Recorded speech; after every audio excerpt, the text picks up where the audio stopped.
What's up guys, Dopes130 here, and this is going to be the part 2 of my computer gaming, I don't know what it's called exactly, my gaming PC or my computer build, whatever, 2013. In this part I'm going to be showing you guys, this is the final part, I'm going to be showing you guys the actual computer, what it looks like. I'm going to be pointing out all the different parts and stuff inside of the computer. I'm going to show you how I did the cable management, which I'm pretty happy with how it turned out, with all things considering, all the time I spent and how I've never done anything like that before. And then I'll bid you farewell. So let's go ahead and get started. Alright guys, here's the PC. The lighting's going to be really crappy, guys. Bear with me. Let me try to maybe point this light a little more at it. But this is the actual case I went with. Let me unplug all this shit, make it look a little bit nicer. It's the Storm Cooler Master Storm. I believe it's the Scout. Scout's the model. There are a couple reasons why I went with it. I told you guys in my other video was that number one, the price. It was like I think $70 or $80. I can't really remember. I loved the way it looked. I loved how it had 4 USB ports right here, and it came with 3 case fans already built in with red LEDs. You can turn them on or off. There's one right there, which looks a little bit brighter when you turn the lights off. Not so much. And then there's another one. Let me show you. There's another one on the side. There's a case fan in the back. And then there's a giant one on top, but it doesn't have an LED. And you can turn the LEDs on or off with a little switch on the front. So, let me go ahead and turn this light on again. Kind of go through all the different things on the inside. Holy shit, it is dirty. Oh man. I guess that's what happens if you have cats. I really just cleaned this thing like a day or two ago, wiped it down, but the window shows up all the little fur and dust. Alright, this is as good as the lighting's gonna get. I moved the PC around and we'll start this over. So, the motherboard is the Sabertooth X79. There is the Cooler Master, wow, is it 212? Can't remember the model off the top of my head, but it's the Evo version of the Cooler Master's main, kind of common air cooler. We've got the 660 SUPERCLOCKED, the GeForce 660. Or GTX 660 superclocked version, which I will definitely be adding another one, but not anytime soon. This thing runs everything maxed out, so I think I'll use the money towards something else. For the power supply, I've got an 8-power 850 watt 8K series, which is a really cheap PSU that's been performing amazing. So I got nothing bad to say about that guy. We've got, for the processor, it's the i7, I believe it's the 38206. God, I knew the specs all by heart really well, and then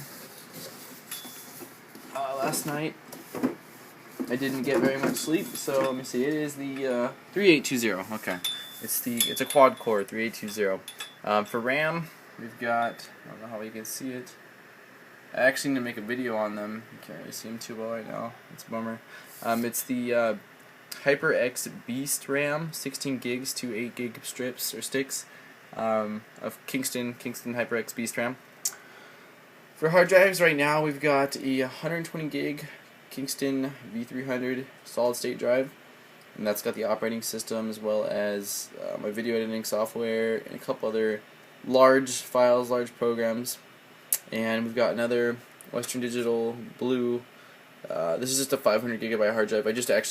I bought a desktop a year ago, and it was, it wasn't that bad of a desktop, but it definitely was crap for what I'm trying to do with it. It's, it's okay if you're just a standard internet browser and you need to type some reports for school. It's no big deal, but for what I'm trying to do, it's crap. But I ripped out the 500 gig hard drive because it was like new, and I figured I could always, add on or upgrade to 1 terabyte when I need it. So that's what I plan on doing eventually. What else is recycled? I also ripped off, let me see, on the front side, I ripped off, where is it? This card reader slot right there. That's from my old desktop. I figured might as well, works great. So I just unplugged it, slid it in here, locked it in place, plugged it in. I've got a Asus, I don't know the model number, it's probably on the side or top of it, but I don't want to take it out right now. But that's my disk drive, nothing special. I was going to get a Blu-ray one, but I ended up not.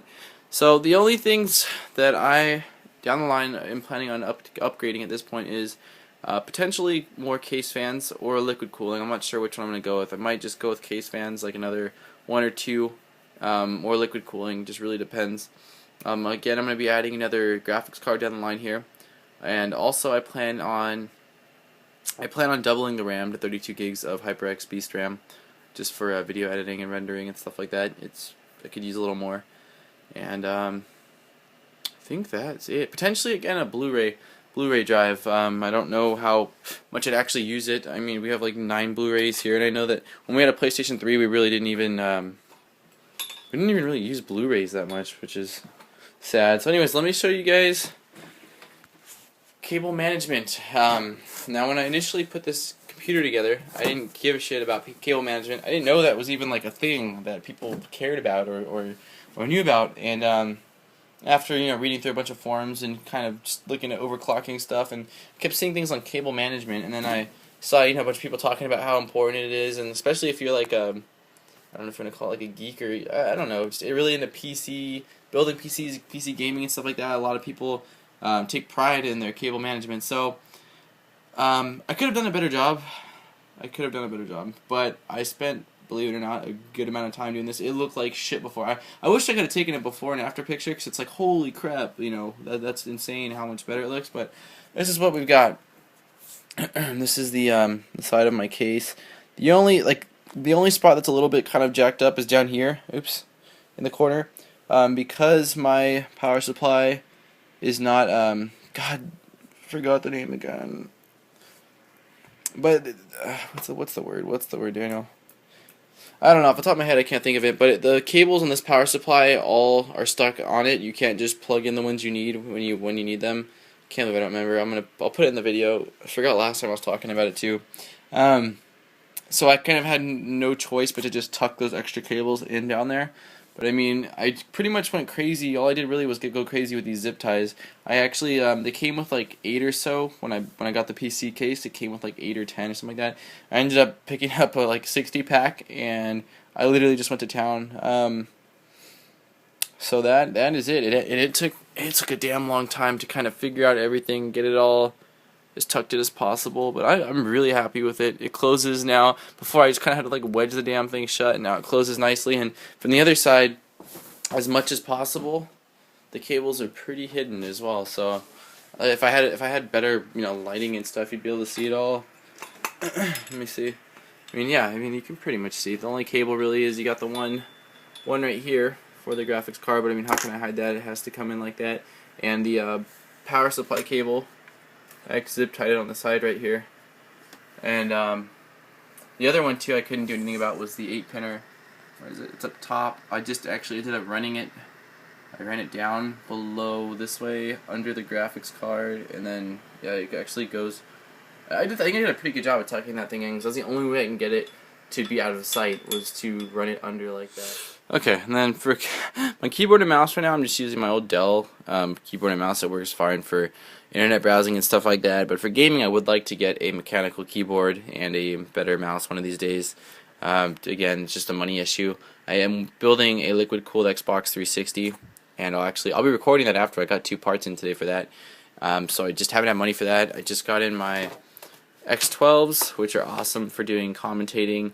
They're definitely a value for your money. It's $60 and you get great audio, and the mic is definitely good enough to do commentaries. Like, that's what I've been using for my reviews and tutorials and stuff like that. I use my Blue Yeti microphone, which is definitely higher end, but it's going to cost you more. I think it was maybe $150.